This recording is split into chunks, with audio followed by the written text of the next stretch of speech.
السلام علیکم ورحمۃ اللہ وبرکاتہ۔ معزز سامعین و ناظرین، آج ہم قبض کے بارے میں گفتگو کریں گے۔ قبض کیا ہے؟ اگر پخانہ روزانہ نہ آئے یا زور لگانا پڑے تو اسے قبض کہتے ہیں۔ بعض مریضوں کو 2-3 دن پخانہ نہیں آتا، یہ بھی قبض کی ہی صورت ہے۔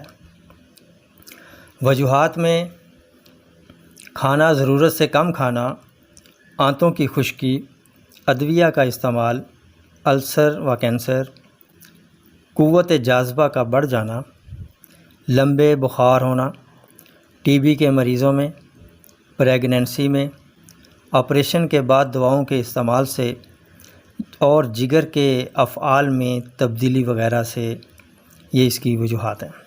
علاج کے طور پر کھانا پوری طرح کھایا جائے، پانی کا استعمال زیادہ کیا جائے، کھانا کھانے کا ٹائم ٹیبل درست کیا جائے، کالی مرچ 7 دانے چبا کر 2 چمچ روغن زیتون پیا جائے، یہ رات کے ٹائم استعمال کیا جائے۔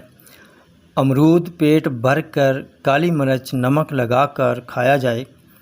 ساگ، مکھن یا دیسی گھی ڈال کر روٹی کم ساگ زیادہ استعمال کیا جائے۔ شلجم شوربہ دار کھایا جائے۔ سیب پیٹ بھر کر کھائے جائیں۔ سردیوں میں مکس سبزی پکا کر روٹی سے 2 گنا سبزی کھائی جائے۔ رات کو 1 کپ دودھ میں 3 سے 5 چمچ روغن زیتون ڈال کر پیا جائے۔ رات کو 1 کپ دودھ میں کسٹر آئل 2 سے 3 چمچ ڈال کر پیے جائیں۔ باتھو کا ساگ کھایا جائے اور رات کو 1 کپ دودھ میں خالص دیسی گھی 4 سے 6 چمچ ڈال کر استعمال کیے جائیں۔ سامعین و ناظرین، قبض کے علاج کے لیے جو 13 نکات بیان کیے ہیں، یہ سب تجربہ شدہ ہیں۔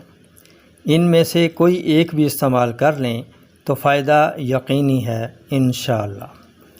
انہی الفاظ کے ساتھ اب اجازت چاہوں گا، پھر ملیں گے اگلی ویڈیو میں ایک نئے ٹاپک کے ساتھ۔ تب تک کے لیے اجازت دیجیے۔ السلام علیکم ورحمۃ اللہ وبرکاتہ۔